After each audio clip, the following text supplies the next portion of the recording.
मुख्यमंत्री मनोहर लाल हिसार में 500 बेड का एक हॉस्पिटल का उद्घाटन करने पहुंचे थे, जिसको लेकर के किसानों ने विरोध दर्ज किया और उस विरोध के दौरान टकराव हुआ, जिसमें काफ़ी संख्या में किसानों को भी चोटें आई हैं और बताया जा रहा है कि पुलिस वालों को भी काफ़ी संख्या में चोटें आई थी। बाद में स्थिति जब बिगड़ती दिखी तो किसानों ने धरना दिया आईजी के निवास पर और 11 लोगों की कमेटी, जिसमें काफ़ी बड़े नेताओं में गुरनाम सिंह चड़ूनी जी भी थे और राकेश टिकैत जी भी उस धरने पर पहुंच गए थे।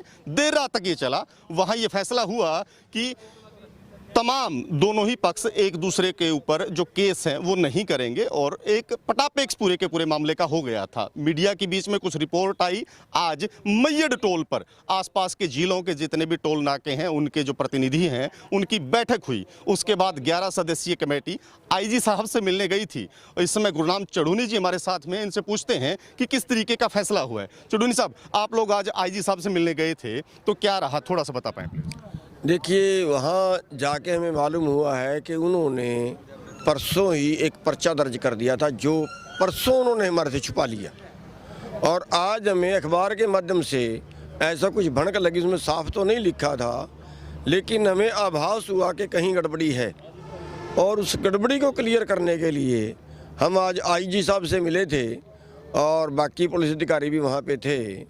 तो आज वहाँ जाके कुरेदने के बाद सामने आई कि पर्चा दर्ज हुआ है, लेकिन उन्होंने फ्रीज कर दिया है, जिसको कभी भी खोला जा सकता है। वो एक सिस्टम होता है कि चलो अभी रोक दो।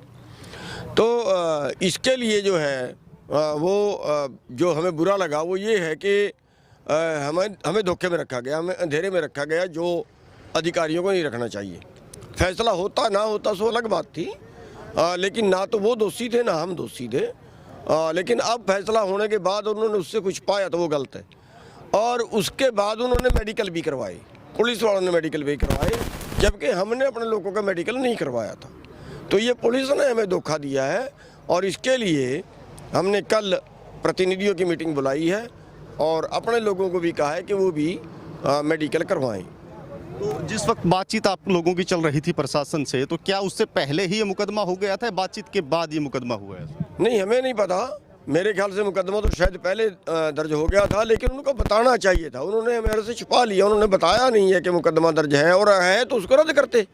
जब बात हो गई, बात खत्म हो गई, फैसला हो गया, जब हम उन पे कोई कार्रवाई नहीं कर रहे तो वो हमारे पे कोई कार्रवाई नहीं कर रही, फैसला हो गया तो फिर तो मुकदमा रद्द कर देना चाहिए था।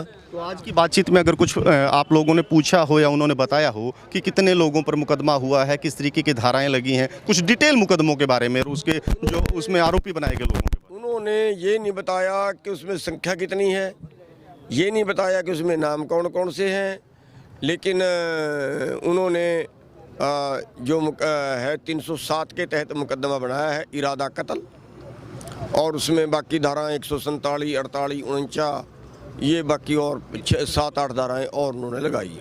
तो कुछ लोगों से हमारी बातचीत हुई है जो घायल भी हुए थे, जिनको चोटें आई थी। उन्होंने कहा जी हमसे तो अंडरटेकिंग ले ली गई थी प्रशासन के द्वारा कि हम कोई कार्रवाई नहीं करना चाहते। तो अब आप लोगों का मोर्चा है, आपका संगठन है, किस तरीके से किसानों के प्रतिनिधि हैं, इसको आगे टैकल करेंगे?